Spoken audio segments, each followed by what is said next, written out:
So I said, Paul, if you keep rubbing it, it'll turn into a wart.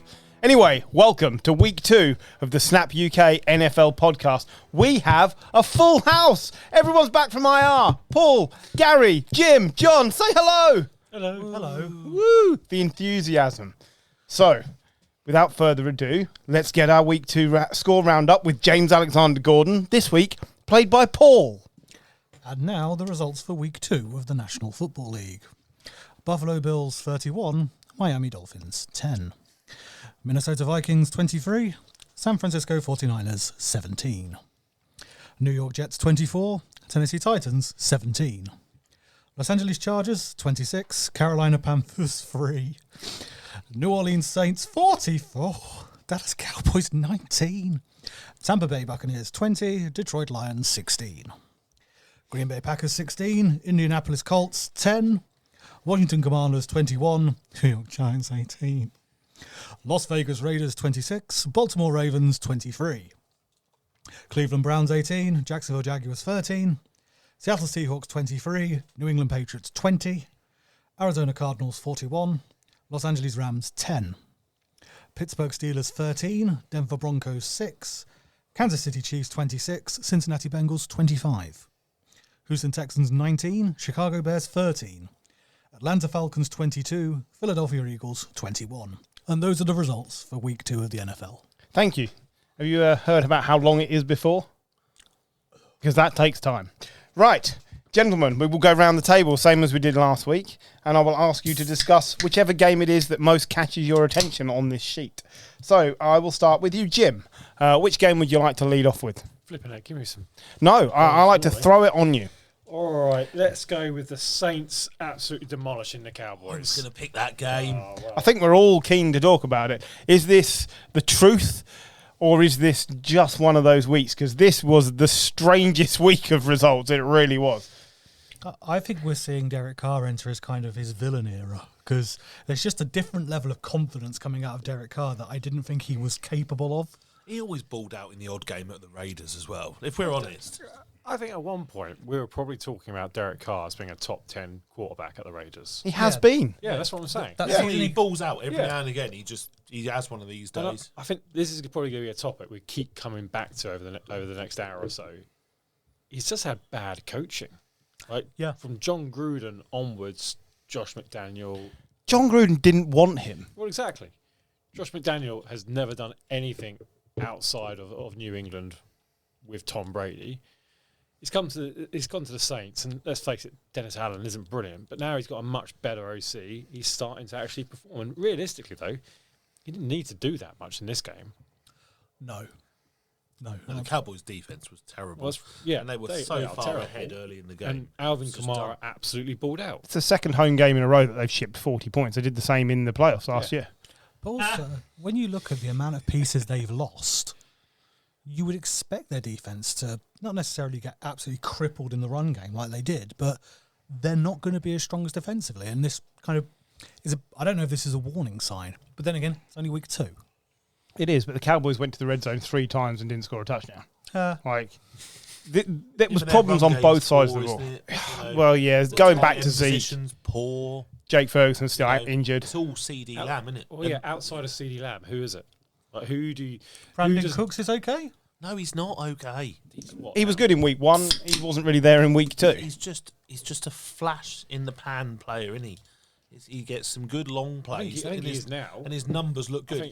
Back in the day when he was recording 4 years ago. Yeah. I completely agree. Now he's over the hill, realistically. And so outside of CD Lamb, there's nothing for Dak Prescott to throw to. The running game is shockingly bad because Zeke Elliott, 6 carries for 16 yards. What did he fucking do? Granted, they're chasing the game at this point, but even Rico Dowdle, 7 carries for 30 yards is okay, but it's not exactly setting the world alight. You look on the other side of the ball, of the field, Alvin Kamara, 20 carries, 115 yards, 3 touchdowns. And he's an option in the passing game and always has been as well.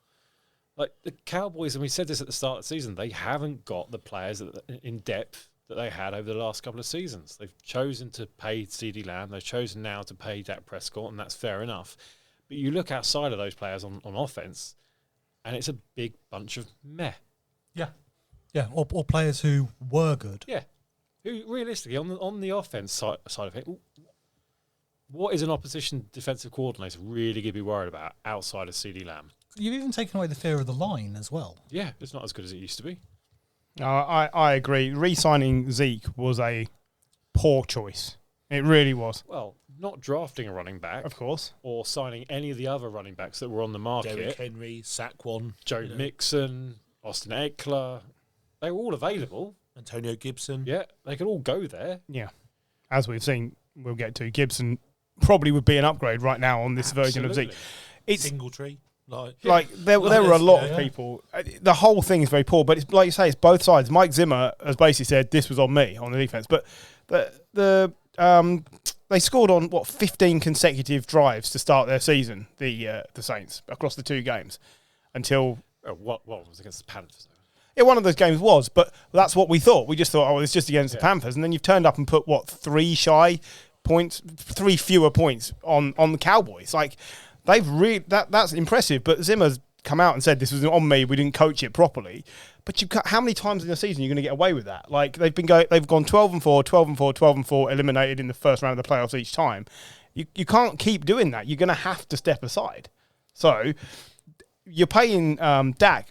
But Dak isn't an elevator of players. This is why when they paid him, I said, well, at best he's number 7 because he doesn't elevate players around him. And so, like you say, the pieces aren't there. CD Lamb's going to be brilliant with whoever's thrown to him, but no one else there is quarterback proof. Always said this. Dak Prescott is just Kirk Cousins with better marketing. Yes. That's what he is. He's got a better reputation out there than Kirk Cousins. For some reason, everyone seems to hate Kirk Cousins. Actually, before this season, he's been pretty good. Actually, really consistent. Cowboys got Ravens next week. Yeah, so, I mean...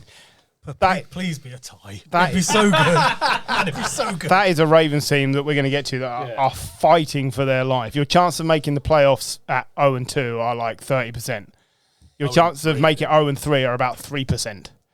Like, it's a massive drop. So they cannot afford to lose that game, but neither really can the Cowboys. You can't get stomped again. It's not going to be a thing. Let's talk about the other side of the ball. Alvin Kamara, 4 total touchdowns. On 20 rushing attempts and 90 odd yards. Yeah. 2 catches from 3 targets. Yeah. So this is Kamara from not 1 year or 2 years ago, but 3 years ago, before injuries and me drafting him in fantasy. And before you drafting him in fantasy. Is this a sustainable approach that the Saints have got? Can they, every week, turn to these big chunk plays from Rashid Shaheed and Alvin Kamara and keep driving the team up and down the field? Or will they run out of steam? They've got Olave as well, haven't they? So I think they've got lots more pieces this year than they had, which is probably what's making it easier for Kamara because it's not so one-dimensional, is it? So when you've got only an unfit Michael Thomas who doesn't want to be there, which is basically what they had for the last 2 years, and Jimmy Graham floating around saying, I'm 40, but I'm still great, but not being great. That's all they had. So everyone knew it was likely to be a small pass to Kamara or Kamara running. So he was just bottled up, wasn't he? But it's always the same, isn't it? When you get ahead, you can do what you want. You can do play action. You can literally do what you want. If you can do what you want with Alvin Kamara, then happy days. You've also got Jamal Williams as well. He's not as prolific as Kamara, but he will take some of those big runs through the middle of the defensive line, and that takes some of the physical pressure off of Kamara, which will keep him like the fresh. Melvin Gordon Eckler Absolutely, situation. absolutely. I mean, also, it's the options, isn't it? You can't double cover Olave because Shaheen is the option, Kamara is the option. It's hard to plan for them as a defense, which I wouldn't thought I'd be saying that about the Saints after week 2. And Derek Carr doesn't make loads of mistakes. 86.5% adjusted completion and accuracy rate is what he's currently on. Leading the league. He's never made awful mistakes, but he's always been chasing games because he played for the Raiders forever, and then the bad Saints. Yeah. Well, he's come out, hasn't he, this week and said, look, I'm basically just pissed off and I'm here to prove myself all over again. But he's always been 20 points behind and expected to go down the field in about 90 seconds. Which now it turns out can be done. John, do you want to bring a game to our attention? I'm not mic'd today. Can I just mention quickly, are the Saints benefiting from the fact that this is a squad that's been sort of de-Paytonified. Like the cap hell has meant that all the Thomases, I think Kamara's really the one left from the Sean Payton years. I thought I'd mention that. So, shall we mention? So I'm going to bring my thing up here. Should we go straight to the Ravens because they've gone from being in 4 of our predicted Super Bowls to being 0-2, and the last week was the Chiefs. You go, it's fine. That's an anomaly. They could have beat the Chiefs if it weren't for a toe. They Evertoned away a win here against not a particularly great Raiders team, and let Minshew ball out in the second half. So the stat from this game was this was the 9th time that Harbaugh's led Ravens have had a double-digit fourth quarter lead and lost the game. They've only gone 0-2 to start the season once in the whole Harbaugh time. I think it was 2020. Otherwise, they've been a steady and effective team the whole time. But that stat about the fourth quarter leads concerns me because what is it that means they're not capable of holding? You've got Derrick Henry there, who you should just be handing. If you're double digits up, you just keep handing the ball to Derrick Henry, don't you? Use him that much, though, did they really? It's not been a great start there for him, really. But they're going to have to work that out. Sure, some things have changed. They lost lots of coaches in the off season, but that is when you say they've got the Cowboys next, like their next 3 games are ridiculous. It's Cowboys, something, and Chiefs. Like it's 3 really good teams they've got. Might be named the Cowboys as a good team. Well, theoretically, Cowboys, Bills, Bengals. Oh, sorry, Cowboys, Bills, Bengals. There you go. They could get to that Bengals team and like a really rubbish restaurant Aren't somewhere in Aren't the Bengals 0-2 as well? Yeah. They are. Like realistically, the Ravens could be 0-5 to start the season. That won't happen. No. It's like that. But it's possible. May I sound the "it's only week 2" alarm? Yes. You're not going to win every game. And we did mention they were a toe away from beating last year's Super Bowl champions, the team in the middle of a dynasty. The Raiders aren't terrible. Not great. But Minshew is playing for a career. Is that fair to say? Yep. Yeah. So you've got running backs who are trying to make a point. So Alexander Mattison is playing for a career. You've got a lot of players there, and you've got Devontae Adams still, who is not the force he was, but Playing for a trade. yeah, but he's still someone you'd want on your team. I would still give the Ravens hope.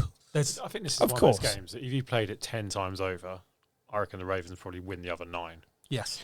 Yeah, maybe so. Gardner Minshew currently completing 77.5% of his passes. He has 55 completions across 2 games for 533 yards, second only to Brock Purdy in the league. I would say that the Ravens are and have been for the last 2 years very average offensively. Now, I know Lamar gets all the headlines. It's because Lamar does everything. It's a bit like when Russell Wilson was at the Seahawks and he got 56% of their yards or whatever it was, or whatever. It was ridiculous, wasn't it? Ridiculous. Right. And it's similar. 83. It was 83%. It was a ridiculous thing, and it's the same thing. Lamar gets a lot of headlines, MVPs, and all this stuff. But when was the last standout wide receiver? When do you go into fantasy football trying to take a Ravens running back or receiver? I mean, I've got both of those things. No, but and how's that going? Not well, no. Yeah, but when was the last time you went like, I need to get that? I don't think that's been the case. Mark Ingram, probably. At the Saints, maybe, not at the Ravens. A long time ago. A long But time ago. my point is, Mark Andrews. offensively, Mark Andrews. Andrews, tight Yeah, end. but they've kind of nuked him this season, haven't Yeah. they? But it's I think they're average. I think they're very well coached. They're very well drilled. They've got good special teams, and they've got a really good defence. And they've had a good defence for 15 years, and they keep getting a better. They keep working on that, and they replace players well. So they stay in tight games, and they're normally within 7 points, but they don't score 30 points very often. So if you can put points on them, I don't think they've got that another gear to go past you. That's their kind of thing. They keep games tight, don't they? As well, if you compare the Raiders have played 2 Harbaugh teams, so they played the Chargers. Last week, Max Crosby was pretty quiet. He got his 2 sacks, but this week, the second half, he was dominant. And I hate it because I hate him. I think he's a twat. But It's just me. no, I hate him. No, I really do. It's the whole cigar smoking thing. Like, mate, well done. You're the 12th best edge rusher. He's better than 12. Okay, 11th best edge rusher. But like, I'm not going to disagree with him. he was brilliant against the Ravens, whereas the Chargers kept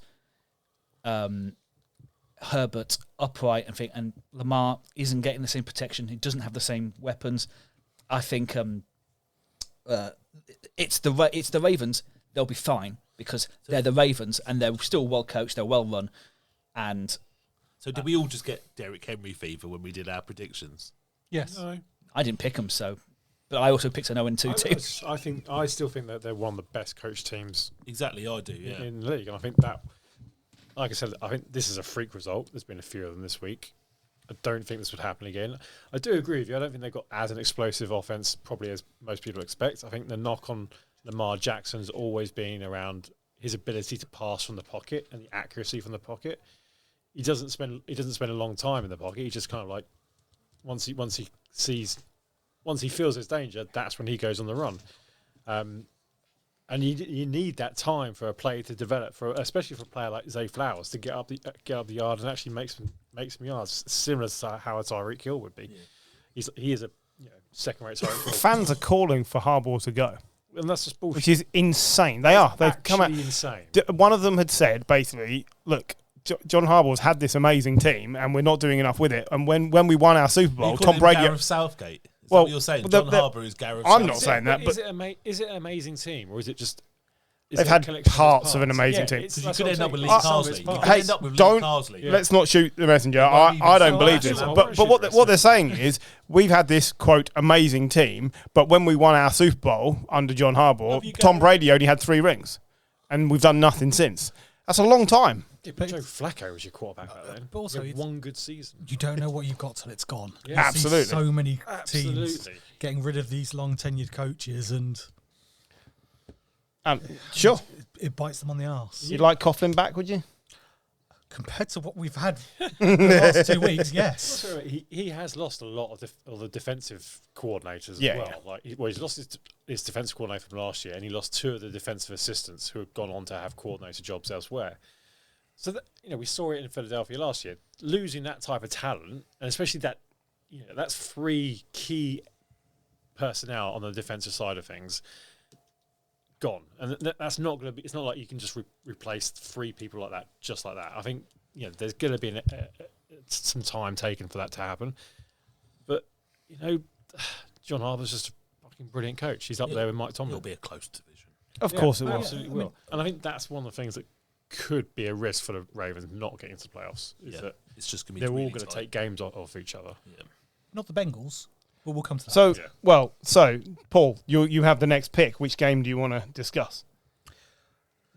For me, I'd like to go Bengals Chiefs. Well done, following the script. Yeah, so the Bengals start 0-2 again. But their excuses are a tad more limited this year. Joe Burrow's had off season, he's fit. So what gives? You can't run an entire offense through that man. You also need receivers who are fit. And let's be fair, the Chiefs should win that game. Fair to say? Why? No. The Chiefs are a better team than them. I agree, but I think you look at what was the key moment of that game is that fumble recovery touchdown. Well, Yeah. or was the it? very Patriots-like Pass interference, that's what I was getting Yeah, at. well, Yeah. yeah. all which that is as ridiculous. well. The Chiefs had all way the that, luck. That rule is officiated is ridiculous. I think it's something like 15 It was interceptions uncatchable, that ball. in his career. 17. 17 interceptions that Patrick Mahomes had called back 4th and 16 because of fouls. 4th Yeah. and 16. Yeah. Oh, Tom Brady only had 16. Yeah. Absolute turd. And look, you can take it all the way back to last year's Super Bowl where there was not a single holding call given against that offensive line, which was ridiculous. So, yeah, the Chiefs do tend to have the refs on their side. Stop it, you. But But do you not think the Bengals shot themselves in the foot a little bit by allowing Joe Mixon to leave and now not having a running game to take the pressure off Burrow? Yeah, I'd fair shout. love to know who was in the room and they went, right, we've got rid of Joe Mixon. We've brought in Zach Moss. Yeah. And who signed off on that? Went, that's a suitable replacement, tick in the box. Do we not think that maybe that, Do they need a racy? maybe. Do we not think Joe Burrow's maybe believing the hype a little bit as well? No, he's great. Well, no, but Like what? Like why? Because he's dyed his hair blonde. I don't know. Like I don't know. he's great. And they were. If so, they could have got a result last week if Gesicki doesn't drop a pass in the end zone and then has the fumble. This week, yeah, the pass interference thing, is always a thing. But admittedly, Burrow came out afterwards and said, like, well, yeah, it's a call. They once again they fumbled and it went. If he holds onto the ball, they win that game. Yeah.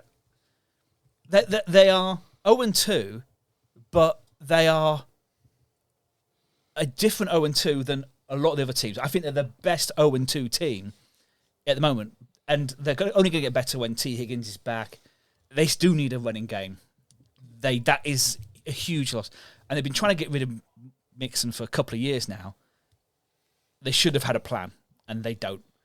And you look at like other teams, like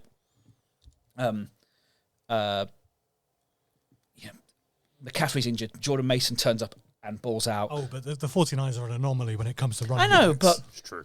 But the Bengals also have quite a talented offensive coordinator. Scheming, isn't it? Yeah. Scheming. Yeah, they were very close to getting. They are usually really, really good against the Chiefs, like it used to be. Bowerhead Field, that's what they.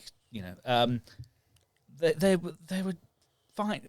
They need to win next week. I can't remember who they're playing, but that if they don't win, then they're in trouble. But I think a lot of these teams, we just spoke Ravens, They got the Commanders. they're fine. Are they fine? They got the Commanders and the Panthers. They're Top of the division. going to be 1-3. Commanders. Solid I'm offense. confident they'll win both of those games. Yeah. You just never know. Okay, any more on Chiefs Bengals?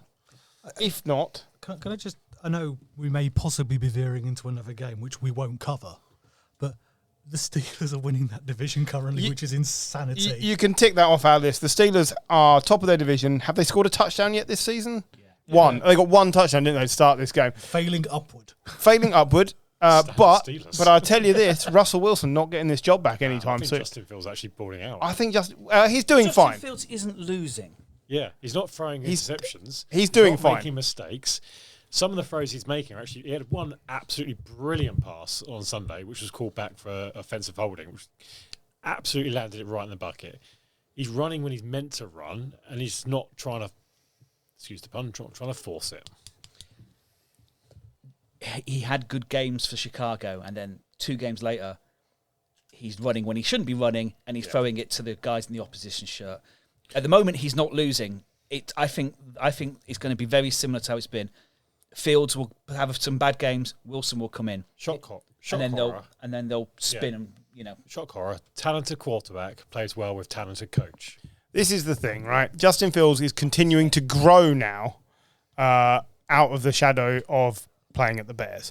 I think he's been fine. We don't need to cover it too much. Basically, the best part about this game was Bonick's press conference where they said, what happened on that interception there? And he said, I assessed the play, threw it to the other team. And then stepped off the podium, basically. That was the mic drop moment. It was a great answer. They have done nothing with him. His average throw distance is like 3.5 yards.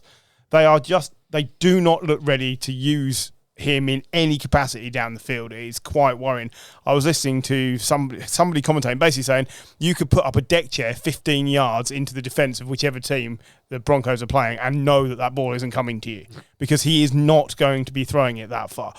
That's a concern. The Broncos could be in more trouble than they were planning for this season. But the Steelers, top of their division, and all you can do is thank Mike Tomlin for putting on a show again because it's all about him, TJ Watt. It's great.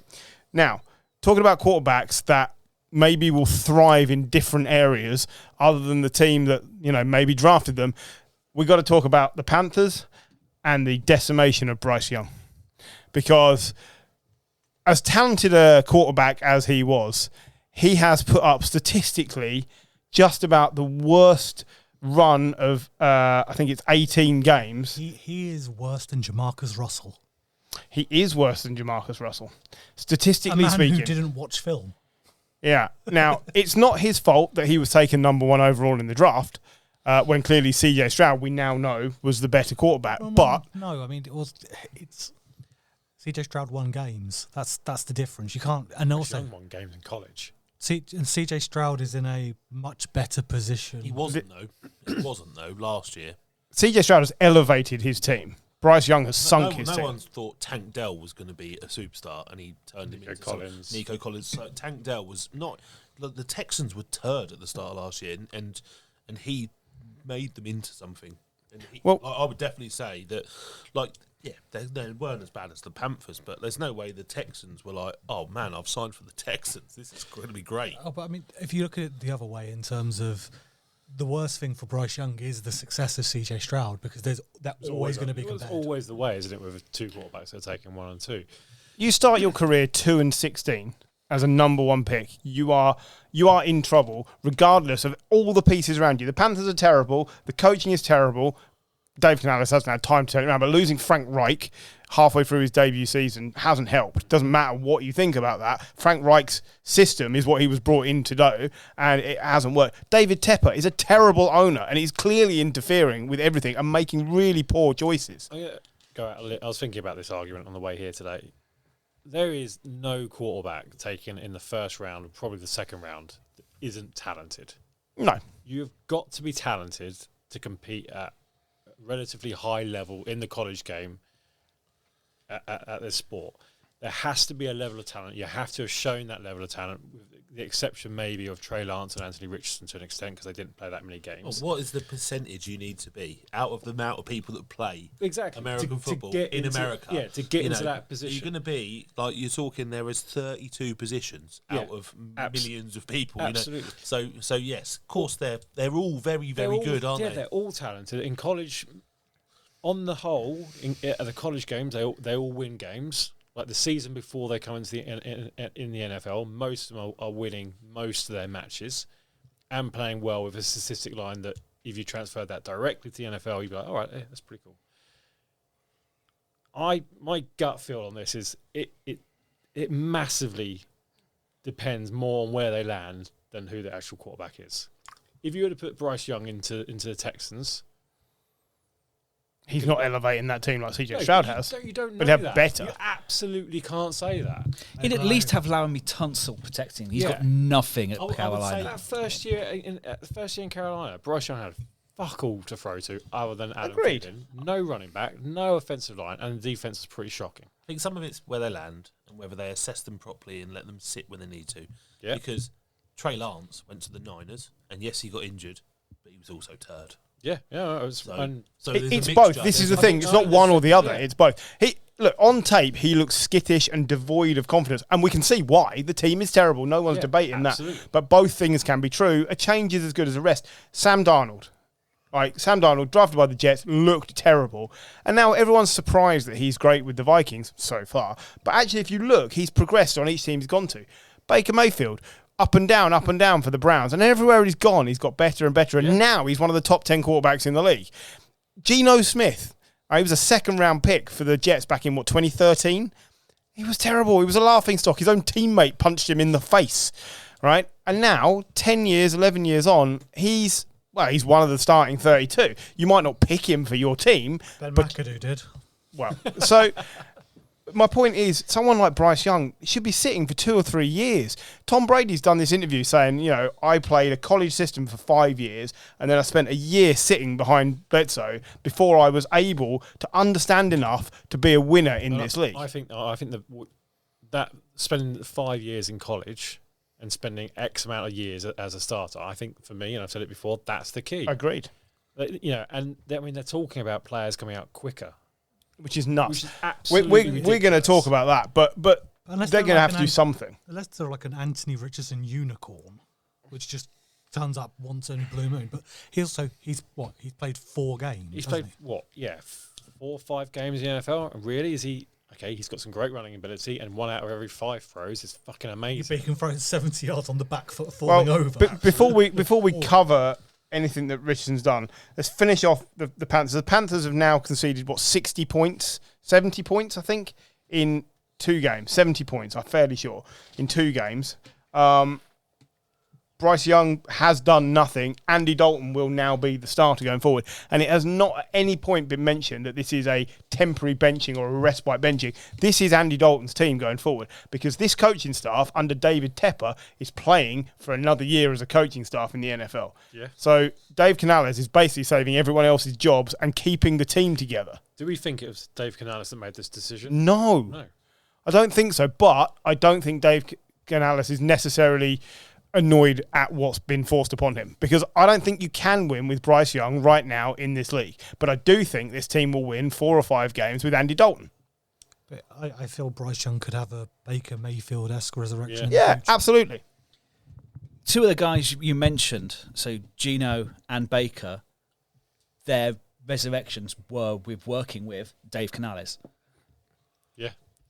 I know the thing for Bryce Young is you don't get better by not throwing the ball, but having some practice time with Dave Canales, I think can only help right now. I think getting out of the heat is going to be great. But yeah, but you're right. As well, I do think Tepper's involved because like the sun, though, have you, John? The what? Getting out of the heat. But yeah, I think David Tepper now is worried because no one is buying tickets to see the Panthers. It is. They're $1.50, aren't they? Yeah, there's nothing. At least if Andy Dalton comes in and maybe they score 9 points or 10 points. Oh my God, people might actually go back and watch a game. We should go to Carolina just for shits and giggles. Yeah. Well, it's probably cheap to go there, buy a flight, and get the tickets than it is to go and watch, I don't know, Man United here or something. Absolutely, I love a comedy show. So, ending with the Panthers, Andy Dalton at least makes them somewhat viable. No one's expecting fireworks, but if it will open up the running game, and I'm praying it does because I've got to start Chubba Hubbard. Did you see how open Adam Thielen was at the weekend? Yes. And Adam Thielen is the consummate professional, and he was pissed because he had done everything right. So this is about keeping the team together as much as it is about resting Bryce Young. The career isn't necessarily over, but the career at Carolina probably is over. Right. You mentioned Anthony Richardson. Let's just tick that game off the list. Colts 10, Packers 16. The highlight being the centre vomiting on the ball, so Malik Willis couldn't throw it. Malik Willis did fine in this game. Like, no one was expecting anything. To choose a game, Griff. We haven't got to you yet. This is what happens when you take 14 weeks off. You just picked 2 out without giving anyone else. I was just ticking it off because we'd run past it. Checking. I was like, little dictator over there. No. Is that also not genius? Because I'm not intercepting vomit ball. That might have been my game. You don't know what my game was. Now it isn't Colts Packers. That's what I know. Basically, all we took from this game is Josh Jacobs is elite, has replaced Aaron Jones, and just looks every bit as good as anything they've done. Into the end zone. He's still brilliant. He's been amazing. And I was like, did you not see that? Like, he just literally lost a touchdown by spooning the ball into the end zone. He's also keeping them in everything. I get that. But last week he did. How well do you think Malik Willis and the Packers do without Josh Jacobs? Not great, but on last week he still fumbled it into the end zone. Yeah, sure. Yeah. Moving on. Gary, would you like to pick a set of games? Yeah, I was just checking. We're not talking about Anthony Richardson at all. You did that already. 1 touchdown, 3 interceptions. I'll tell you why, because I'm not impressed with him. No, neither am I. I don't think he's very good. I think he's poor RG3, is what I think. I think Jaden Daniels is good RG3, and Anthony Richardson is poor RG3, and we'll see how this is going to play out. RG2, has he been downgraded? Right, go on, Gary. Right, well, I think I'm going to have to choose the game that you're expecting me to choose, which is the Jags versus the Browns. Go on. Well, I mean, it's not what I was expecting you to choose, but I think you want to talk about Trevor Lawrence. Well, I know I've brought this up before. Couple of times. But I do get more. I get less convinced every week. I know we talk about the coach all the time, yeah, but that's been said for Trevor Lawrence now for like 3 years. He's only had 2 coaches in that time. But we still talk about that we talk about it, the media talk about it. Daniel Jones. Are we the media? Daniel Jones just gets ripped apart for being turd, yeah. Which is fair. But people like Brian Daboll, but like, all right, well, he came in and had a bounce, didn't he? A Neil Warnock bounce for the first year, yeah. But he's not done much since. Let's be honest. Take that name out of your mouth. No, but I'm being deadly serious. I'm not as sold on Daboll as everyone else is. Oh, neither am I. Because his results do not back up what decisions don't back it up. So that's another discussion. But this Lawrence thing, and it's not because I look at him and go, "Oh my God, Trevor Lawrence, you absolute moron," or anything. It's just that we try and tell ourselves this story that he was going to be the next Andrew Luck. We give him a contract of 230 million or whatever he's on, yeah, over 200 million, yeah, huge contract, but based on what? I don't see the plays that other people tell me are so wonderful. I think he makes poor decisions, and I think a lot of his passing is questionable. I think he misses open receivers, and I think if other people were doing it, they'd be getting slated. I'm actually going to have to agree with you completely. I mean, it's... You're facing the Browns' defense, which is phenomenal. They are good, but he had open receivers and he just You're right. overthrew them. They're decent, the Browns' defense. Any defense with Myles Garrett on it, all right? They're fine. They have some stars. They have some stars. They also have... They do concede a lot of points. Not this week. Not this, no, but... But I think in terms of what you're saying, we spoke earlier, didn't we, in terms of Trevor Lawrence seemingly has good PR. I just don't see why it always gets put on other people at that. He's the constant now, isn't he? He is the constant, playing with half-decent players. Calvin Ridley last year. Christian Kirk is a decent wide receiver. Might not be everyone's idea of a wide receiver number one, but he's got... I know Evan Ingram's now injured, but he was decent last year. He's had Travis Etienne. He has got stuff around him. You start talking about what the other quarterbacks don't have. And he has stuff, and he's still bang average. Like, what? I don't understand why it's not a discussion point. He's supposed to be the next Andrew Luck. He's just the next Andrew Unlucky. Oh, I like that. I like Paul. I agree with you. I don't see what the fuss about. If you were picking a quarterback for your franchise right now, so we've got the Niners, you've got a quarterback, you don't need another one. But if you were picking one, you're not picking Trevor Lawrence out of the other 31 in the league. And we've got two Giants fans here. Trevor Lawrence isn't top of your list. He's probably not in the top 5. Yeah, but we got 32nd out of 32 at the minute. Sure, maybe. Well, Bryce Young. Would you have him in the top half of quarterbacks? No. No, probably not. No. Would have him just on the sort of the old Dalton line. Old Dalton line. Yeah. But Like- you said it. He is playing average at the moment. You I can't think that's deny offensive to Andy Dalton. So have we created the Lawrence line tonight? No, I'm not sure he's on the Lawrence line. You wait and see, right? I'll have him about 20th. I'll put it on here. I think Andy Dalton, comparatively, will outplay Trevor Lawrence over the next 10 games. You've always had a thing for Andy Dalton. Yeah, because I think he's better than he gets credit for. He got that Bengals my team thing to, with Kirk 7 Cousins. consecutive playoff appearances or whatever. Like, he's not bad. You give me prime AJ Yes, Green. he's right? not bad. Yeah, but I Trevor think- Lawrence might be. I think that's the same with Trevor Lawrence. He Yeah, is but- average at the moment. Boss- He's not bad. You give me prime AJ Green, I'll get you a few wins. I don't know. I don't fancy your chances. No, I think that's a fair point. AJ Green is probably destined So- for the Hall of Fame. Of course he is. You don't think Pedersen's got anything to do with this? Because I think he's all... Like, some of the play calling is trash. Yeah. Look, he'll have something to do with it, won't he? Everything's got an impact. It's the butterfly effect, yeah? So, little impacts, big effects. But Travis Etienne, is he all that? yes, I wish you yes. could all see. Is he? I wish He you could all doing a see little butterfly. Gary's little impression of a butterfly as he said Just that. looks like normal John Arms. I don't... Exactly. I don't understand. I don't understand what the Of problem course, is. there's impact, right? But which one of them has pedigree, right? No, Pedersen. No, he won a Super Bowl. He won a Super Bowl. Sure, he did. And Trevor Lawrence has won... Bill Belichick won Offensive loads of Player Super Bowls, and then Week once or eventually something, you're right? out of luck, and it goes. But Trevor Lawrence has won Offensive Player of the Week once, yeah? Yeah. The other one has coached a Super Bowl winning team. Like, one of them's got credibility and pedigree, and the other one has delivered very little. How is it his 4th year in the league? It's like Eli Manning versus Philip Rivers. 4th year in the league. It doesn't look very good. Does he look any better than year 1? No, I don't think so. We'd expect in year 1. Year 2. Sorry, year 2 he went 9 and 8. And then year 3, he went level. I think he missed a game, 8-8. But in terms of your central point here, he was supposed to be the second coming. He was going to be the best quarterback in the league, generational talent, and he looks... Not happened. Yeah. He's closer to Chad Henne than he is to Andrew Luck. Well, yeah. That is a problem. Because the Browns got over the line with Deshaun Watson in this game.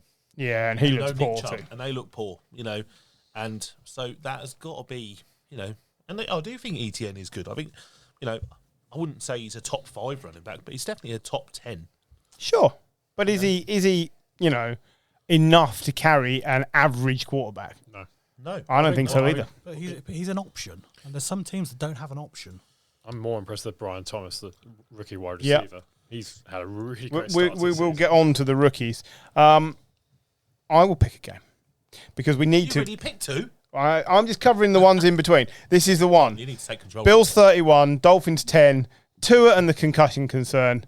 It's a terrible name for a band. It is. It is a terrible name for a band. Hello, Wembley. Look, you can debate the result all you want. The Bills are probably better than I thought. The Dolphins probably aren't as good as we thought. But the result is somewhat insignificant compared to the overall result for the Dolphins season. I'm not sure you see Tua back this year. I'm not sure you see Tua play again because this was bad. He's had officially 3 concussions in the NFL.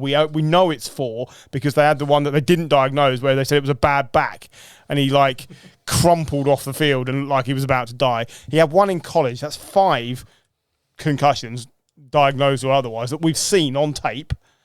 Why didn't he fucking slide? I watched the video again and I was just like, slide, God damn you. I don't know. It was ridiculous. It was. He didn't need to do it, did he? He dipped his head. Yeah. But don't they say for every registered concussion, there's isn't there 5 unregistered? Look, they're all exposed to this problem all the time, but some people are more susceptible than others. It's the same as, at this table with the 5 of us, one of us will have weaker bones than the other 4. If we all fall from the same height, one of us will break an arm and 4 of us won't. You look at the way Tua's neck snaps when he hits anybody and he looks like a rag doll. Other players don't do that. And he's just susceptible, and enough is enough. We know the outcome now of CTE. This awful condition that just eventually stops you being you and you just crumble away. Let's look at it from 2 angles here. One, Tua's angle. Yeah. Like, He's made how many millions? yeah. Well, this is the point. He's got a guaranteed contract. So I think he gets something like 120 million, whatever. That's for me. That's reason enough to retire. I would have. He's 20 what? 26. 7? 26. 26, I Yep. think. It's obviously, football's obviously a passion for him. He's probably not going to retire just because he's had that opportunity to do it. And look, yes, you're absolutely right about all the concussions, but there's been other injuries as well. I remember coming out of college, he completely screwed up his hip. It was hip pointer, wasn't it? Yeah, exactly. So he's had that opportunity to do it several times over. I think he just keeps going. Anyway, that's that. Other angle, the Dolphins. It's their responsibility to retire him, is it not? Well, if you're the Dolphins, you're building this team, and we talked about the Cowboys having a bad roster. This is a good roster, Great especially roster. on offense. Yeah. But if you're the Dolphins, you're like, I want a guy who's going to be there. He played all 17 regular season games plus a postseason game last year. That's the first time he's done that in the NFL. But going into next year, are they going to sit there and go, well, we need someone who's going to be on the field for 17 games? Is that Tua? Is it not? I think where it ends up is they negotiate a settlement. He leaves the Dolphins. They bring someone else in, and he goes and be a backup somewhere. I think he'll retire if that's the case, but I think it will take them to retire him. Yeah, I really I think do. I think If you were another team, why would you pick him up knowing... because he's still talented. Yeah, but knowing that one hit away from you losing your money you on it. take Tua over Bryce Young or Andy Dalton. Of right now. course. And But you'd probably take him over Daniel Jones. You'd probably take him over Trevor Lawrence. I would take 2 over half the quarterbacks in the league. Absolutely. He's a good quarterback. But- When he plays, his teams win. But does the league then not have a responsibility to look at his situation and say, look, you need to go away for a year and we'll reassess? It's too early to tell. If he got concussed on Sunday, you're going to need a few days to recover to actually get to a point where you can do assessments. Well, he's got 4 weeks now. They put him on IR. Down to the medics, isn't it? But it's too early to tell. I won't say what day we record, to keep the sanctity of the podcast alive. It's fine. I just released it about an hour after we record it. It's Wednesday, by the way. Well, I'm sorry for trying to bring some mystery into this. You keeping kayfabe? Yeah, brother. It's Wednesday, the 18th of September. What's the time? It's 29 minutes past 9. Feckin' late. Move on. Yeah. But I can't even remember the point I was making. It's too early to tell. It is too early, but what other player have you known gone to IR from concussion?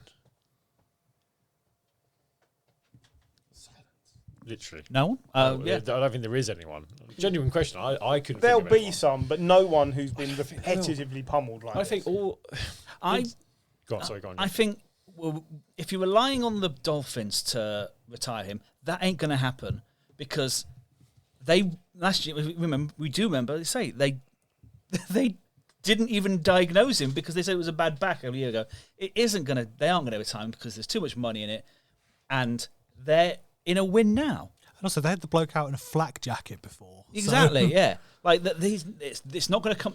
They'll give him some time to recover, but why are they doing that? Because they got really bad PR last year from a financial point of view. If they can negotiate a settlement with him, so he just leaves, and it's up to him to retire. All the NFL can do is say, "Look, here's all the dangers we know. You've had X amount of concussions over the last 5 years." Probably makes you a bit more susceptible to more concussions and risk of CTE. Here's all the risks. If you want to carry on playing, that's on you. So they keep ruining my game by changing all the rules about hitting people and stuff, but they won't actually take any action when someone's clearly in trouble. It's pathetic. It's pathetic. Well, to Paul's point, some medic is going to have to sign him off. Then the NFL needs to employ the right person to do that. And just say, Absolutely. this is what you've got to But do. the thing is, he's going to be fit one day. He's not going to have a concussion. There's no technology yet that says you're going to definitely have CTE based on a brain scan now. Yeah. So a medic's going to go, right now, you're fit to play. But I mean, also, it's the NFL are going to be so involved in this because I think they have to be. There's such a scrutiny on it based Yeah. on the history of concussion and CTE. Absolutely and agree. The, films, books, etc. Okay, I need to march us through. I'm going to tick off a couple of games and then I'll go around the table again quickly. Let's tick off the games that we really don't need to spend much time on. Seahawks 23, Pats 20, overtime defeat for the Patriots. This was a game of who can make the fewest mistakes because both of these teams can win if they don't make any mistakes, but we missed a kick and they didn't. I think Pat's fine. You're all right with this. I think Seahawks fans will be a little bit, what's going on? We had a sketchy win over the Broncos and now a sketchy win over the Pats. They're not a good team. No, they're top of the division. I think they'll be okay at the moment. Sure. Yeah, but Just win. That's what you gotta do. Let's eliminate another one of our teams. Giants 18, Commanders 21.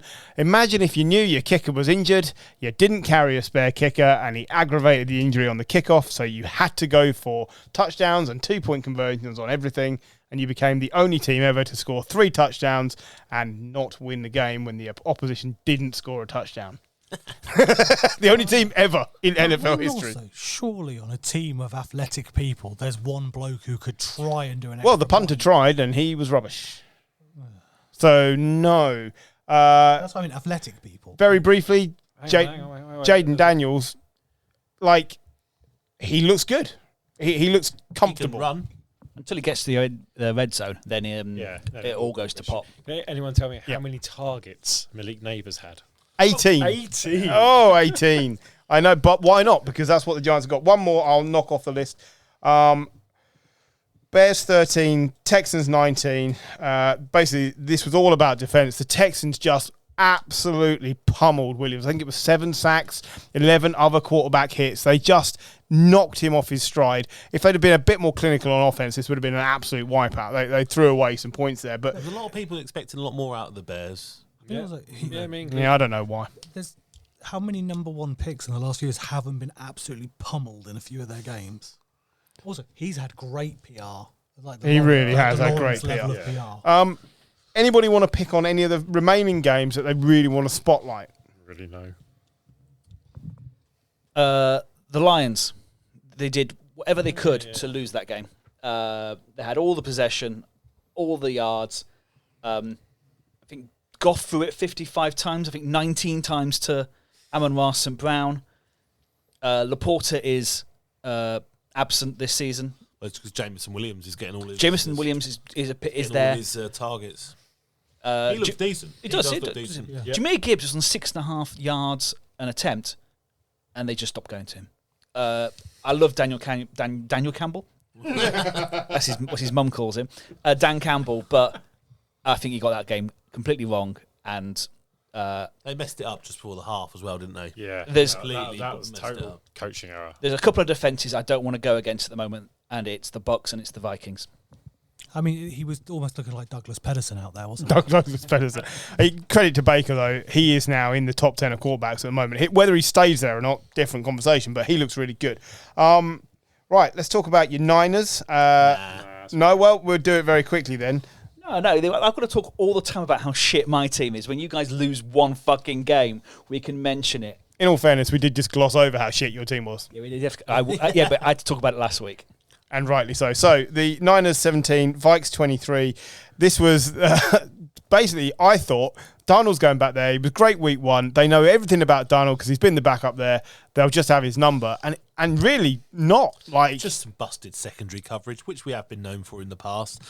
Jefferson basically ran past us. That was a ridiculous and touchdown. Oh, yeah. Who knew Darnold could do that, though? Did you like? I like Darnold in the locker room after going, drop me, will you? I like him full stop. Drops me. I pity the fool. I like him full Mr. D. What? That's basically what he did. Yeah. I've always liked Sam Darnold. He's coming back. He's always been a talented quarterback in a shitty situation. Yeah. Suddenly he's in a good situation. Look, After a year of grounding at the Niners. Kevin O'Connell just has Kyle Shanahan's number. Yeah, This absolutely. is the second time the Vikings have beaten us. I'm not in the success. least bit worried about the Niners. No, this is I'm just not one of either. those days. But it was just a Warner bad was day. amazing again as well.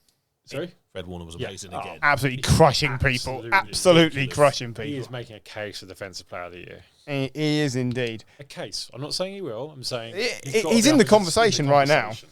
I mean, once you take away Max Crosby, If it was Micah Parsons, everyone would be going crazy about it. Does anyone particularly want to talk long about Jets 24, Teton 17?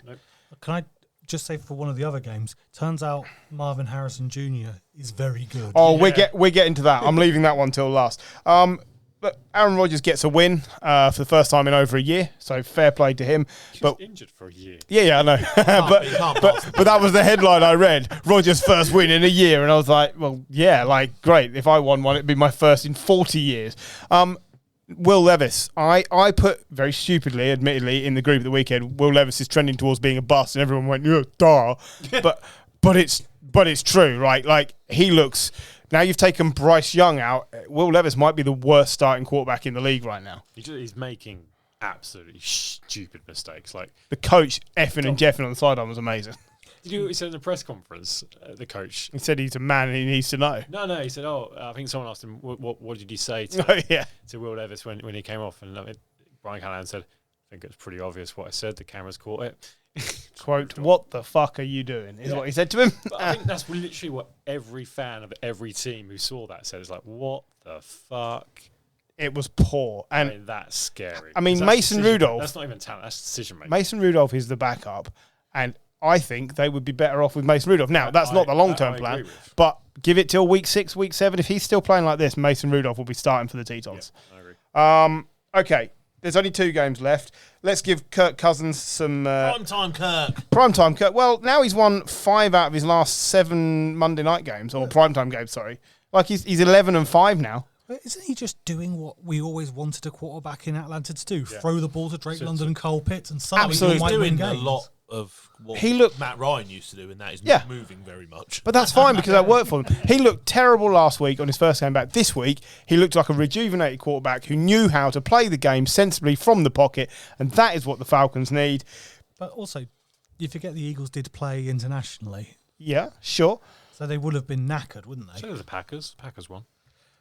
You can dress it up how you like. The fact is, last week we were saying it could be all over for Kirk Cousins. Michael Penix could be playing by week 4. And now, if he plays like this, the Falcons are in with a shot at the playoffs. They just are because of the division they play in. Granted, the Falcons did very well, but realistically, if Saquon Barkley catches that ball, it's game over. And he has to catch that ball. So he's gone from the highest high to the lowest low. But I'm not worried about the Eagles. Not it yet. was great for the fantasy matchups you I had. bastard. Okay, so that just leaves one worthwhile game to talk about. It's the only one left on the card here. Rams 10, Cardinals 41. Are the Cardinals for real? No, it's a bad Rams team.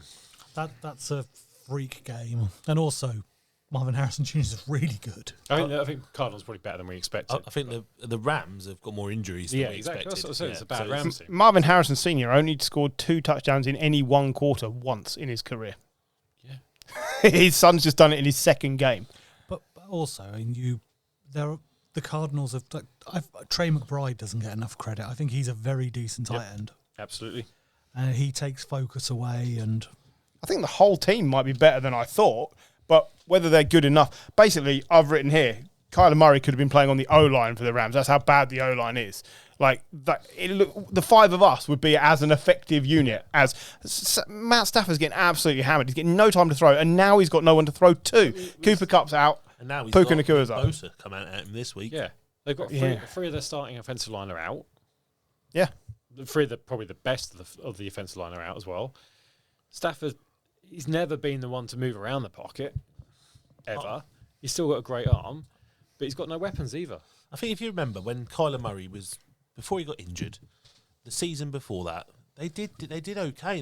They fumbled it at the end of the season. They used to start the seasons really well. Kyler Murray He's a talented is a good quarterback. He can move as long as he can get to a point where he can see over people. Yeah, absolutely. Or run round big people. If he's got a target, he's absolutely fine. And if he's like a little Oompa running around trying to fucking That find is- where to throw the ball. But There is no height-wise, obviously. more fun quarterback to watch scramble Yeah. in possibly the history of the NFL. He is like the stuff he like when he's escaping sacks. I literally there were few people I would pay to watch quarterback at the moment, especially in the NFC. Kyler is one of them because he's going to get the ball. He's going to run around for 9 seconds, being chased by very, very big men, come out of the side and then just throw a bomb to either Marvin Harrison or someone I've never heard of. I get your point. He's interesting to watch, but I'd rather have Michael Vick in a dogfight. Come on. My entry to the Hall of Good, Doug Flutie. I mean, he reminds he reminds me of Doug Flutie. He's got a similar stature and he can throw the ball. Yeah, but yeah, that's it. But yeah, no, I love watching Kyler it helps when there isn't much on the opposition side. Yeah. But yeah, like him running around like a toddler who's stolen the remote control. It's really fun. It's so fun. That will be my favourite analogy of this week. Right, we need to take a break before we get to the second half because this has run very long because we're just too excitable. Time for a break. Right, so now everyone's refreshed. We can go again. I have a question regarding Guardian caps. So based on Tua's injury and the lasting now known effects of concussion, we've only seen Jabril Peppers playing with a Guardian cap on over his helmet this season. Is this going to become a league-mandated norm in the next 3 or 4 years? What do you think? I think there's not enough sample size in terms of is it better in terms of the effect it has. I think you're going to see a lot more players wearing them, but I don't think you're not going to have that league mandated for 20 years, I reckon. No league mandate. If people want to wear them, cool. I think they'll become more commonplace, but I don't think it'll be. I think it's a redesign to the helmet or something because I think as well they look a bit crap. Like in the nicest possible way, like they do look crap. But if they help, great. But I think it would be a redesign to the helmet rather than a Guardian cap. Have they been proven to help? No, the research is still ongoing. But players are now responsible for their own health, so... Yeah, yes and no. Well, I think that's not how vicarious liability works. Yeah, I think if something is... He's right. If something is proven to help reduce concussion or reduce CTE, no matter how long that takes, yes, I think the NFL will mandate it. Because they do look like they should be on gladiators, though. Yeah, I mean, they look like some big inflatable pugil sticks. Flipping ridiculous, granted. Flipping ridiculous. But, yeah, like I said, if the NFL think it's going to help and it reduces CTE and it reduces the payment that NFL have to make in insurance, then yeah. Okay, so... It's going to need something like cricket had with Phil Hughes, isn't it? someone to die on the field. Maybe. Yeah, quite possibly. Yeah. Because that's when that became mandated, wasn't it? The net guards in cricket. Yeah, Like absolutely. Halo in F1, isn't it? Yeah. Massa got hit by Flying whatever car. it was. Spring out of the Spring, car. that was it. Yeah. So it needs something that pushes them over the edge to do something different. Otherwise, it will just be kind of suggested and played at, and you can do it if you want to. It'll only be mandated if it's serious. Yeah, I agree, absolutely. But I do think that will happen. I don't know what that looks like, but I still think that will happen. So talking of injuries... Yeah, but a man nearly died on the pitch last year. So the year before last. Well, it was a heart attack. And what happened was we all went, yeah, but Joe Flacco playing for the Jets or the Browns is much more newsworthy. So yeah, no, yeah, fucking ridiculous. But I look at different. you look because it was Tua was hit Damar Hamlin for his latest concussion, and the way it hit, I don't think a Guardian cap would have made any difference. So bearing in mind the concussions, looking at the IR list now, this is brutal. Tua, Pacheco, CMC, Cup, I assume, is about to end on there. Juwan Bentley, Graham Gano, you've got Jermaine Johnson, Puka Nakua, Mosley, Vea, Buckner from the Niners today went on IR. Colts, went on IR. Like, everything that could go wrong in week 2 for the players has gone wrong. The game is getting more brutal, even though they keep trying to take all these punishing hits out of it. At what point do they aren't match fixed who don't have a pre-season? Well, so this is one of the things. It is one of the things, definitely. And why do we get all these random results in the first 3-4 weeks? Is because the players aren't fit. And The whole season, it's a season of attrition, isn't it? The team who has the least injuries usually does pretty well. I read hardly anything into the first 3 or 4 weeks of the season. I think it's that's fine. So where I was going with this was, at some point in the next 2 or 3 years, there's going to be a push for an 18th game. Yep. We know this is going to happen because it's money, money, money. If they bring that in, do you think there is some traction in this very quietly floated idea in the background that you can have 18 games, but there'll only be 2 pre-season weeks, and players' contracts will stipulate that they can only play in a maximum of 16 games in the season? never. No, you'll just see larger than 53-man squads. I think that's it. But what's the point of a larger than 53-man squad if the same 15 players are constantly in rotation? Because then you can choose to rest a player against the shitter teams, can't you? You can choose to. And also, But you can't just mandate it, can you? Because otherwise they'll say, well, you're denying me the right to earn bonuses and all this kind of stuff. The NFL have got tickets to sell, they've got advertising to sell, TV rights to sell. And they can't guarantee that Patrick Mahomes is playing in Sunday Night Football. Plus, we spend a lot of time talking about quarterbacks earning hundreds of millions of dollars, but there's also a lot of players that play in the league that are earning $1 million. And, you know, that game they play and whatever bonuses they might be able to get, you know, I'm not saying that any of them are poor or anything, but, you know, they've still got to move around the country, et cetera, haven't they? So I would say you'd be denying people that opportunity. It's going to be bigger squads and a trade deadline that's pushed back. If you're mandating that they can only play 16 of the 18 games, well, then because you're not going to drop your quarterback for one game and your O-line for a different game. So you're going to drop your O-line, your quarterback. You're just going to end up with. you're just going to pre-season in the pre-season, mid-season. It's just going to be one game every year that you just throw away because you play it all your basically reserves. you have to allot. You have to bye week. Well, that'd be it as well. But then otherwise you're just allotting 2 games to lose. It's going to be great when we see the Super Bowl in June. Well, they want to push it back a week anyway, so it coincides with one of their public holidays, so everyone has the Monday off afterwards. So that would work. Of course, the downside to all this argument is that they keep telling us, the league, that they're trying to make the game safer. But you can't make it safer and have more of them. But they don't mean it. No, I know they don't mean it, but I'm merely emphasising that the easiest way to control some of these injuries is to have fewer games, not more games. They come out and say, "Oh, we're trying to make it safer, but we just can't control these players." You've got a product which they put it all back on them, don't they? And they go, "Don't talk to me. We said to you, be careful. Make sure we have concussion protocols. Make sure you do this. Make sure you do that." So then they can just go, "Well, it's not my fault." You've got a good product which makes money. Why are you going to stop doing it? Why are you going to reduce the amount of money you can make? Same To reason. make money. The same reason footballers in Europe are on about going on strike, because there's too many games. But there's so many football players. Well, that's true. So yes, you might see a slight reduction in the quality, but not so much so that you wouldn't just go. What happens with running backs? They just go next. Yeah, and let's be fair. Footballers are playing 70 games a season, Which is mad. which is absolutely ridiculous. That's a big difference from 16. So do you not 18, think they should 17? bring in a cap for the number of games you can start in football?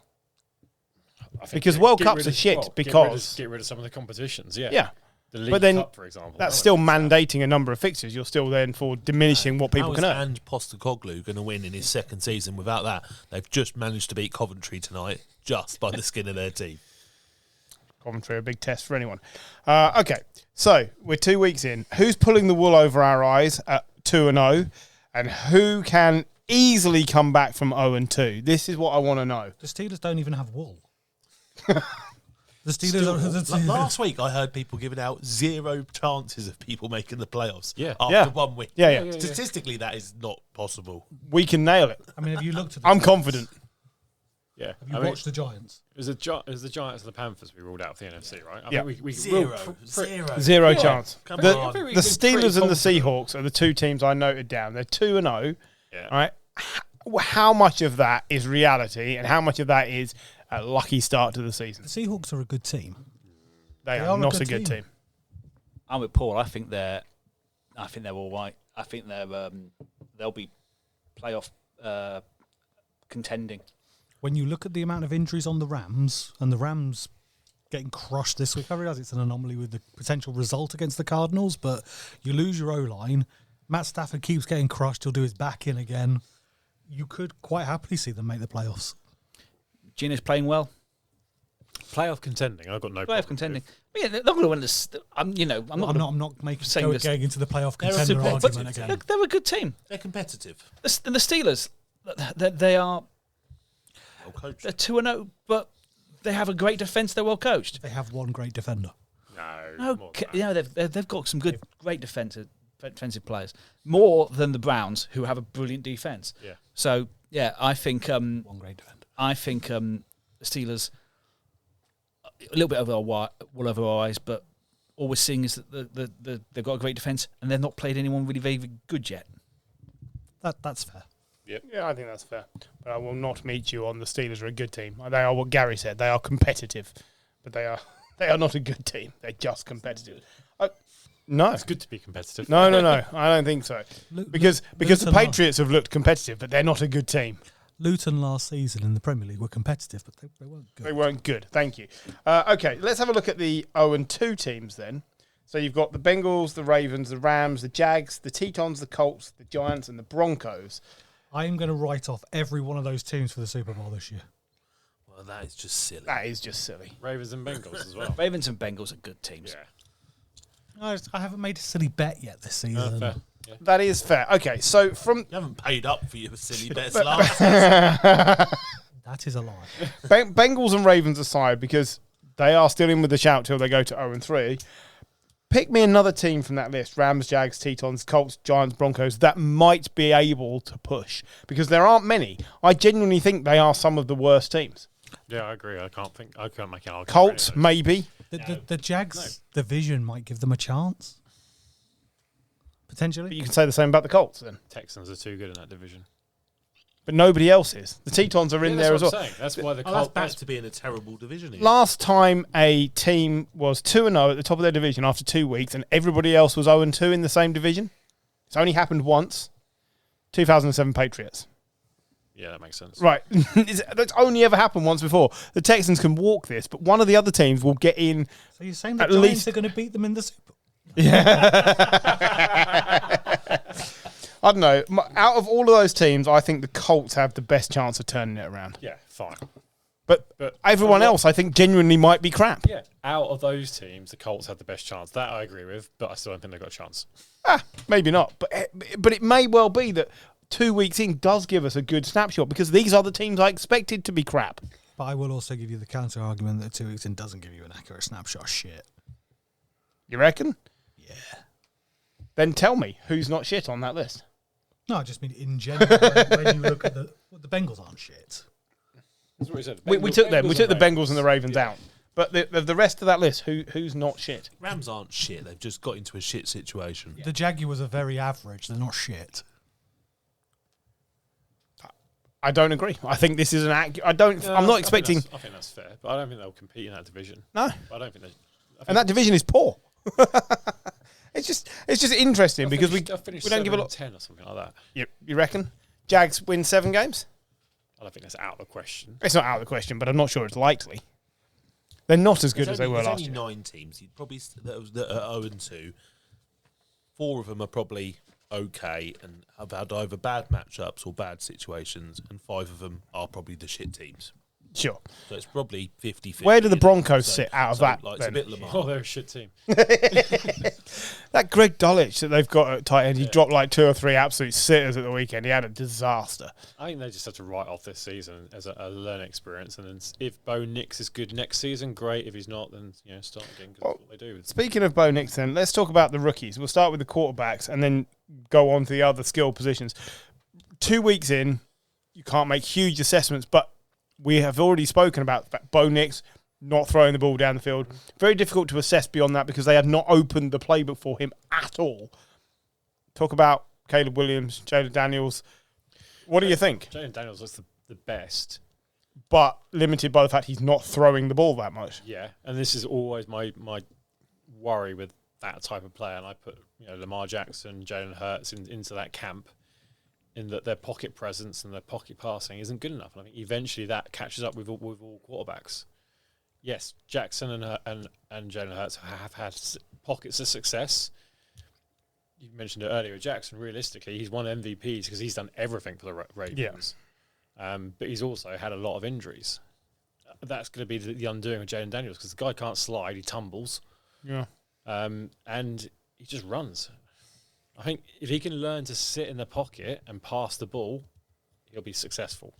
But he's just running so much. Yeah, he looks comfortably the most confident of the quarterbacks. Doesn't look that big though, either, does he? No, it looks like I don't think he is. Broken. Yeah, absolutely. Like Josh Allen gets away with it because he's massive. And Cam Newton got away with it because he was massive. Yeah, absolutely. But yeah, he looks slender. Like Bryce Young. Yeah, he's a tall Bryce Young. Obviously, 3 of the rookie quarterbacks are not playing. McCarthy's injured. Michael Penix is sitting and learning behind Kirk, and Drake May is sitting and learning behind Jacoby Brissett. Along with Joe Mixon, who should have been Joe Milton. I'm going with Joe Mixon. Joe Mixon as well, absolutely. He'd be great at quarterback. Joe Milton the third. No, he's sitting. But what about the wide receiver class? What about the wide receivers? Marvin Harrison's had 1 great week, 1 non-existent week. Malik Neighbours looks really good. New OBJ.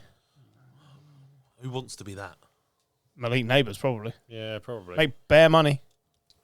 LSU receiver going into the Giants. Brian Thomas, Thomas is looking really good as well. So the receivers are off and running. They look hot this year. So some of them are. Roma Dunze, I appreciate in terms of the Roma Dunze's been done by the fact that he's got bad quarterback play because his quarterback can't standing up. Yeah. Not technically a receiver, but Brock Bowers having a great season. Brock Bowers had a great game. Like, 2 great games. Yeah, actually dominated. Like in fantasy wise, I've dropped Laporta for Brock Bowers. You're out your mind, John. Out your mind. I think it's a fair shout.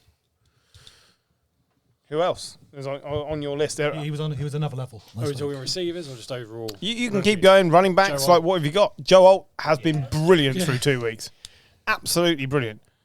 Like, he's given up nothing. Yeah. It's crazy. I mean, Justin Herbert's new best friend.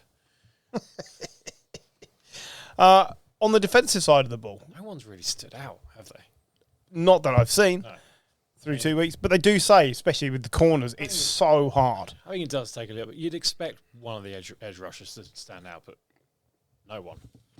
Well, there wasn't any picked that No, there early. wasn't. No, you're right. And there Was it Turner who went to the Vikings? Vikings, yeah. He looked all right against you guys. Yeah. But I think he's gone into the best situation. Like, if you're a defender, absolutely. I'd want to go into Brian Flores' scheme. He's getting the best out of some good players and some average stuff. But you're right. But It wasn't a good draft for defense in general. Like, there's no really high class caliber defender. Was it? top 12, I think, all Yeah, it was offensive players. all offensive. There's a lot Top of 14. wide receivers, Top 14. Yeah. Yes. quarterbacks. Yeah, top 14. Yeah, so So what, we shouldn't be expecting Aiden Hutchinson. 'Cause Who, by the way, has been really good. but there was nobody that was kind of picked out as Aiden Hutchinson, was there? no. One more group discussion question then. So, regarding Bryce Young and Zach Wilson, we've discussed, what can the league do about the problem of specifically quarterbacks, but first-round players who are simply not being able to step up? Because it's happening more and more. It's even more pronounced with the quarterbacks. But generally speaking, a lot of first-round players are now misses as opposed to excellent players. So what can the league do? I don't think there's anything the league can do per se. I think this actually sits more on ownership. Coaches are, we're seeing a lot more coaches who are 1 year and done. Yeah, it used to never happen. That never used to happen. We're going back to the 60s, 70s, 80s. Coaches were in place 10, 15, 20. Successful coaches were in place 10, 15, 20 years. And they were able to build a team. And either Tom Landry did 27 years with the Cowboys or something. you look at the Steelers, 3 coaches across their history. The owners now are too desperate for success, which puts too much pressure on the coaches who bring in a top player from the draft and instantly put him into the starting lineup because they want to have success. Look at the quarterback hit rate. We know it's failing. I think you can also look at cornerback hit rate as well. That is struggling. Which isn't great. I think there's a load of cornerbacks that just... That's because they're all becoming wide receivers. No, not even that. I mean, there are a couple of good examples, but there are a lot of A examples. lot more money being a wide receiver, and it's the same skill Who set. was the one at the Lions? Jeff Okuda. Yeah. Top 3 pick. Rookie watch Kool-Aid McKinstry at the Saints was fucking brilliant this weekend. And actually, they're not missing Marshall Lattimore. I forgot him. But yeah, so I think it's not on Want the to start league. answering questions from your GCSE results this late on as well? Fucking hell. Bringing it back to the old school. Well, the thing is, there's at the end of the day, once these teams start paying for these players, they're an active part of their roster, aren't they? It becomes very business, isn't it? Yeah. So it's got to be at some point the transition from college to the NFL, hasn't it? So either there's got to be a way of keeping them in college longer. Yep.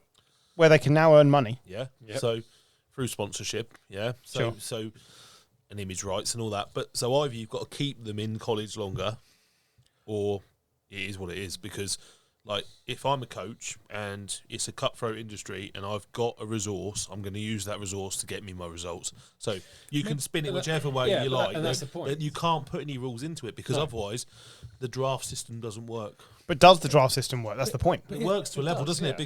Because teams do come from outside of the odd dynasty, worst to first. it does happen, and you do get relative parity compared to other sports. Yes. So yes, I think in some ways it does work. But I think we're already beginning to see changes. You take, I'm going to mispronounce his name, Shadur Sanders. Yep.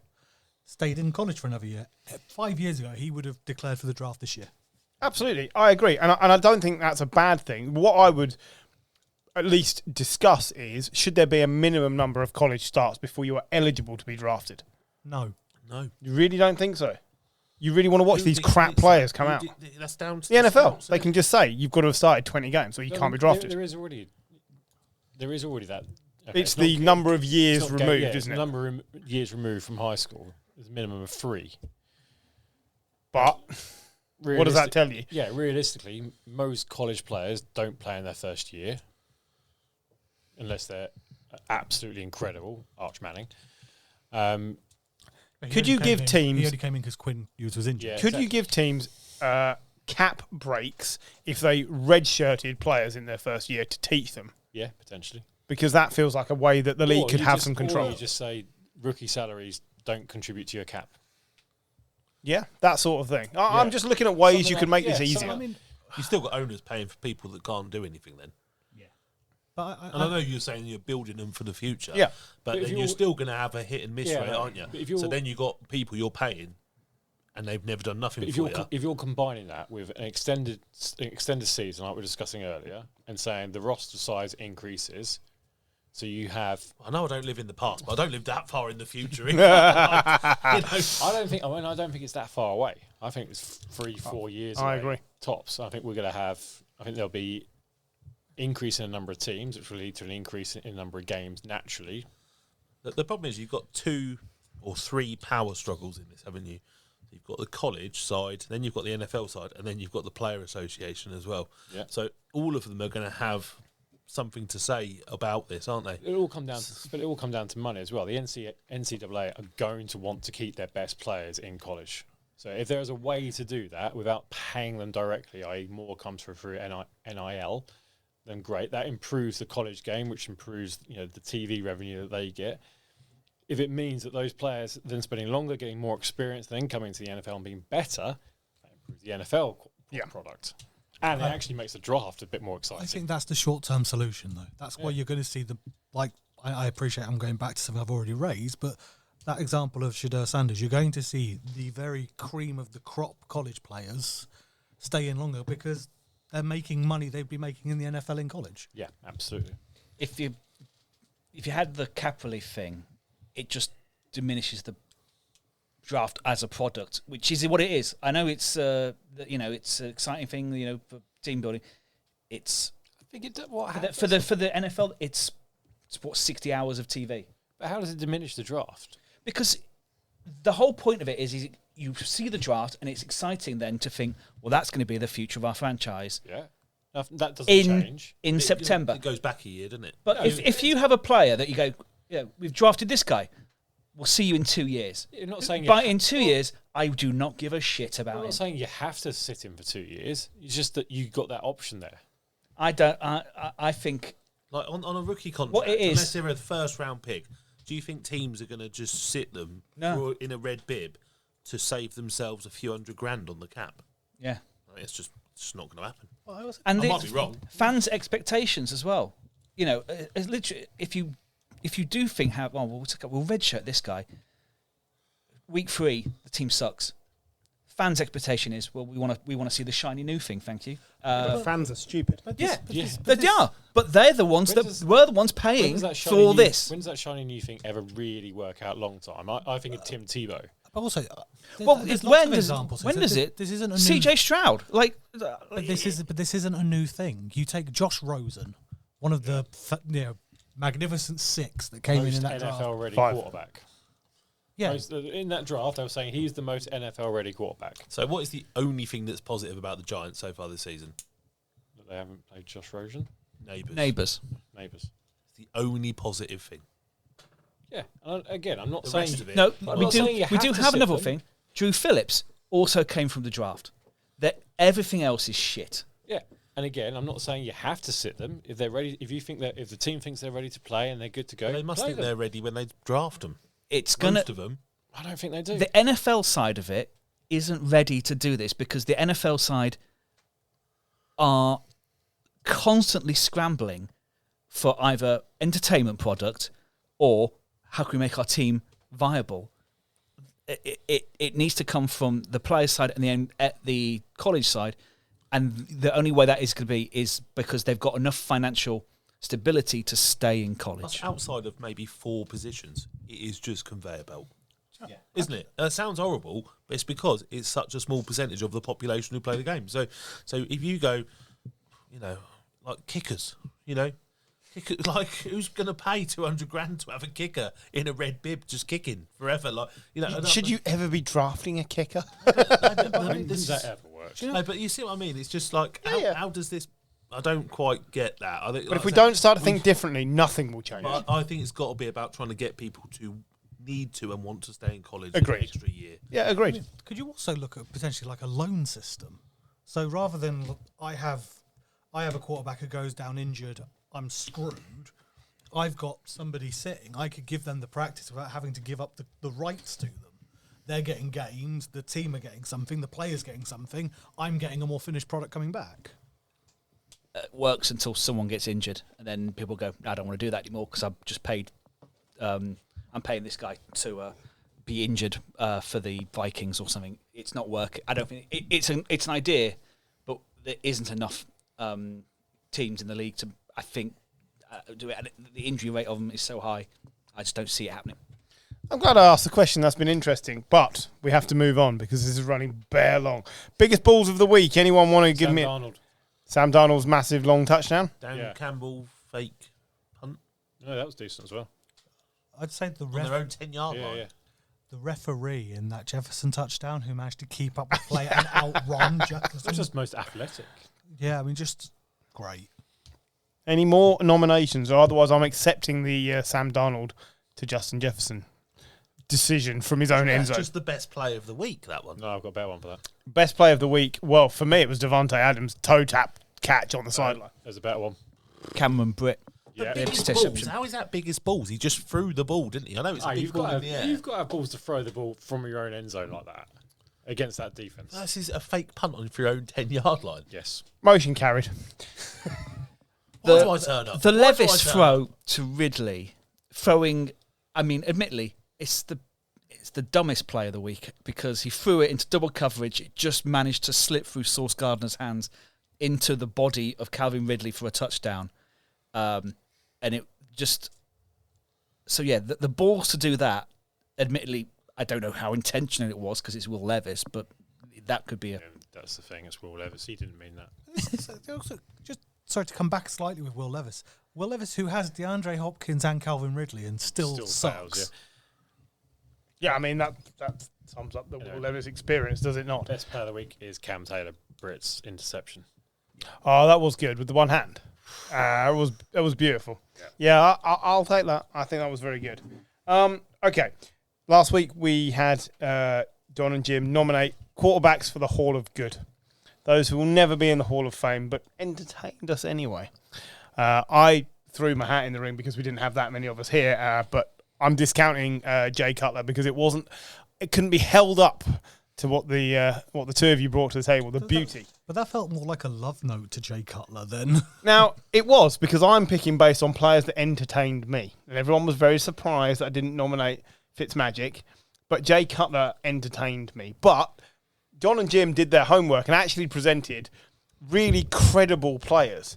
And I have thought over the week, what do I do? I'm only supposed to be allowing one of these two guys in, and the other one can't be re-nominated this season. It's harsh. It is harsh, but it's Canton rules. Canton rules. So, do you have any last-minute gems about your players that you'd like to throw at me? Because I had Randall Cunningham and Doug Flutie, sorry. Anything that you want to throw in my direction to stir the pot one last time? I think I'm going to go for a little bit of the sympathy vote here. The world was against Doug Flutie being a football player, and he still overcame that. Short arse, played for Boston College and won the Heisman Trophy, and still came through and was a really entertaining, brilliant footballer. Come on, John. I can't remember what I said about Big Randy. I called him Big Randy. Randy. So vote Big Randy. Well, I'm not voting Big Randy. I'm going for Doug Flutie. I thought it was a case very well made. Jim loving, isn't it? Isn't it? Biggest balls of the week about just throwing a ball. Just like, honestly, like, someone told him, throw it long, and Jefferson was in 20 yards of space, and that's the biggest play of the week. Like, honestly, It's the Patriots bias as well on Get over your Jim loving. Yeah, I can take it on the chin. That's fine. Somebody has to make these decisions. I've heard you can take it on the chin. Many times. Hey, he's got to win some arguments somehow. This week, I asked you to come up with running backs that you'd like to nominate for the Hall of Good. We have only got 10 minutes left, so Can I start? you can start. Paul, your 2 minutes start now. I would like to nominate Steven Jackson. That's good as well. That's good. Steven Jackson of the St. Louis Rams at the time was drafted first round, and we've been making such a point of how first round players don't sometimes work out. He did. This wasn't a good Rams team. This was going from the greatest show on turf to the lamest show on turf. But he was consistent and ended his career with 15,000 yards, retired 2015. I've not seen him involved in any Hall of Fame discussion. I thought he was fantastic in a team that barely ever went above 500. Yeah, I think that's a great shout. Certainly an entertaining player. As you know, that ticks my boxes. Who wants to nominate a running back next? Gary. I'm going to go with Ricky Watters. Tell me more. Who played between 1991 and 2001. Was the 45th pick in the second round of the 1991 draft. Won the Super Bowl with the San Francisco 49ers. Was a 5-time Pro Bowl selection. Yeah. Ooh. He got 14,000 total yards and 91 total touchdowns. Also playing for the Eagles and for the Seahawks. Basically, he's not in because he was a massive bellend. So had a terrible attitude. It sounds like my kind of guy. But actually, he put up some cracking numbers. I think he went for 7 seasons where it was only one season where he didn't get 1,000 yards. Very impressive. James, who would you like to throw down at me? Between two, I can't make up my mind. But I'm going to go for someone who absolutely should have been in the Hall of Fame if his career would have lasted that long. He was the number 1 overall pick in the draft. He was also drafted in the 7th round a few years later. I know exactly who you're going for. The one and only Bo Jackson. Absolutely phenomenal running back. Would have been the star of the NFL for years to come had he not got injured. He's a Heisman Trophy winner. He was Pro Bowl in 1990. In college, he's an SEC Player of the Year in 1985. Is it the Hall of Good or the Hall of Could have been good?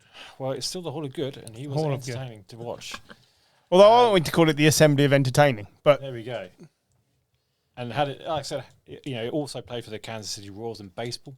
I don't need to know about his baseball stats. Drafted by the Tampa Bay Buccaneers first, and then in the 7th round, when they released his rights because he wouldn't play for them, he ended up playing for Al Davis of the Raiders.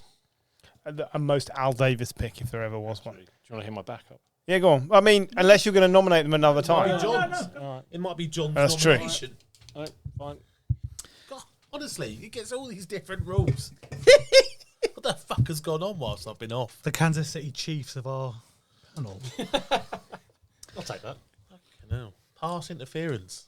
Griff So- interference. Mine was an undrafted free agent for the Baltimore Ravens back in 1997. He won the Super Bowl as a backup. In